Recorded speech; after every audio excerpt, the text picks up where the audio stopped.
Hello, and welcome back. In the last video, I began to explain what MGTOW really is. It's the alternative to the current politically correct gynocentric structure in our current social hierarchy. MGTOW exists because men are the automatic villain, but men, rational and introspective men, are too smart for feminist obfuscation. MGTOW exists because men see through the rape culture lies, the misogyny lies, the attempt at classical conditioning the entire free world. Men, MGTOW, know better than to take such misinformation and internalize it. Sure, white knights are everywhere. Those men have internalized the misinformation and will always come to the aid of female accusers. A good example is Corporal Gage, whom I've already addressed in a past video. No, MGTOW is not a He-Man woman haters club. MGTOW is an awakening philosophy. It's a structure we can internalize to combat the now standard line of reasoning that all women are targets of unfair disadvantage in this boys' club, this cruel world which has no heart, no feeling, this culture of female oppression. In fact, women have a very privileged place in this politically correct world. Can anyone say men have the benefit of the doubt in this culture? Anyone? White men in particular are the whipping boys of society. We, white men, are the last to be taken seriously and the first to be accused of anything from rape and racism to sexism and misogyny. We, when we state facts or relate personal abuse, still have to fight through layers of public assumptions of privilege. We start with nothing. We have no pool of tax money exclusively for our education or basic needs. We have no special interest group, no legislative lobbyists, no institutional protection structure such as hiring quotas. I would submit white men are the only social class that is truly alone in this culture. We are individuals and have to fight our way through all the other well-established protection structures to be heard and have our claims or arguments and public standing accepted. Where is the white male congressional caucus? Where are the white male lobbyists? The men's rights activists, or MRAs, are as good as it gets. I suggest that if there was a white male caucus, they would be quickly shut down from accusations of racism and misogyny. We are automatically the accused class, and that is anything but privileged, okay? And so, what is a man to do but conform or get out? We have been labeled the problem by progressives, and that label has been confirmed by men's silence in the public square for fear of being swept away by the label crusaders. We get shamed and labeled every time we open our mouths to fight the common vile rhetoric of progressives and feminists. MGTOW is the one place men are confirmed by their peers. Men in the MGTOW community recognize their common place in this society. If we have done prison time because of false rape accusations or lost our livelihood, we can vent to other men who don't pass judgment due to classical conditioning by the feminist misinformation machine. I have heard it described as a safe space by who else but feminists. This is far from accurate. Those weak nipple suckers in their safe space need protection from mere words. Not so with MGTOW.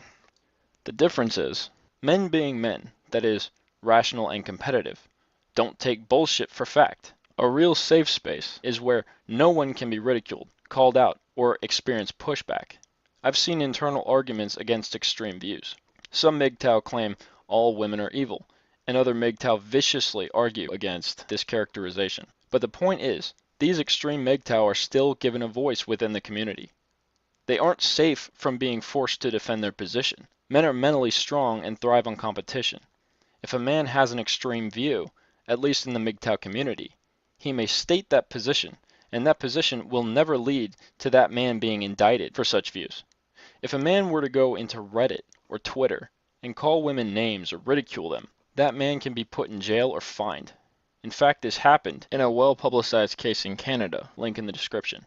In other cases, the accused was banned from the fucking internet, often with serious financial consequences, for no other crime than tweeting hurtful names or arguing with feminist gutter trash. The MGTOW community is to a safe space what the octagon is to a child's playpen. Men don't want privilege. We want competition and encourage anyone to put their ideas out there.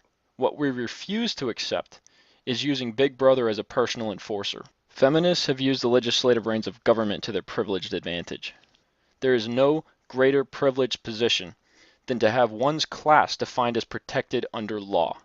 As such, if anyone has a privileged class, it is women, minorities, and religious groups. White men are the only group who can make no claim whatsoever to privilege under current law or the current social structure. MGTOW is a place for men, not boys, not girls, not feminists, nor any class which relies on privilege to protect itself. MGTOW is for men and men only. And yes, black, Asian, Jewish, white, all race of men. Where else can a man be free from feminist attack?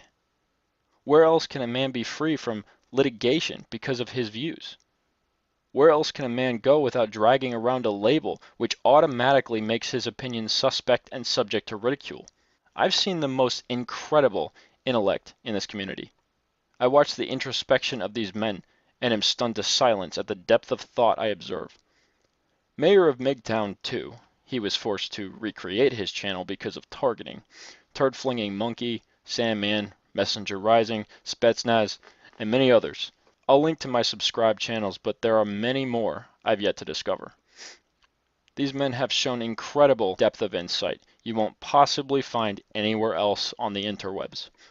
Sure, some have extreme views, and some, Sandman in particular, have been ripped to shreds by others inside and outside the community due to short attention spans.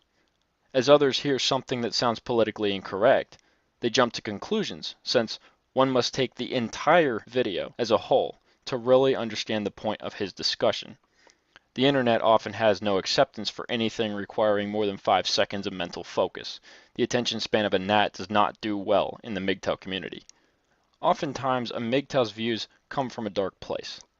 Messenger Rising, in particular, has talked about his spending time in jail from false accusations.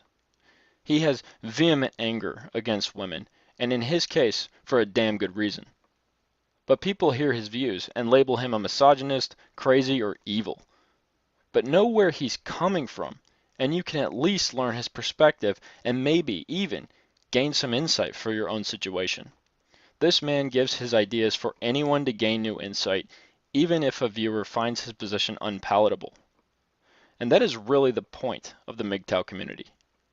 It is a place where men can vent, give advice, and provide ideas and solutions for the world we men face. The current culture is not a world of acceptance of men, but a world of landmines men must always try to avoid.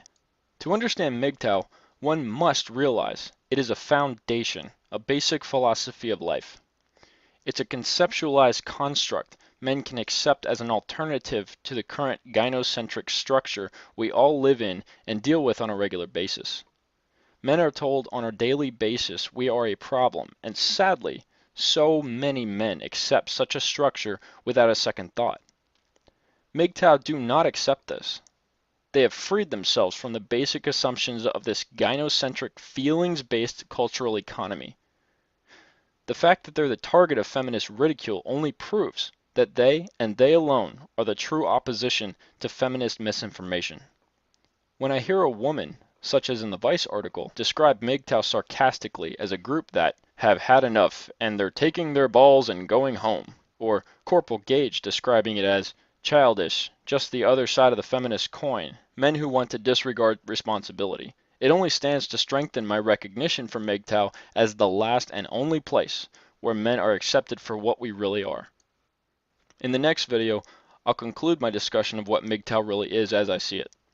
Thanks for listening.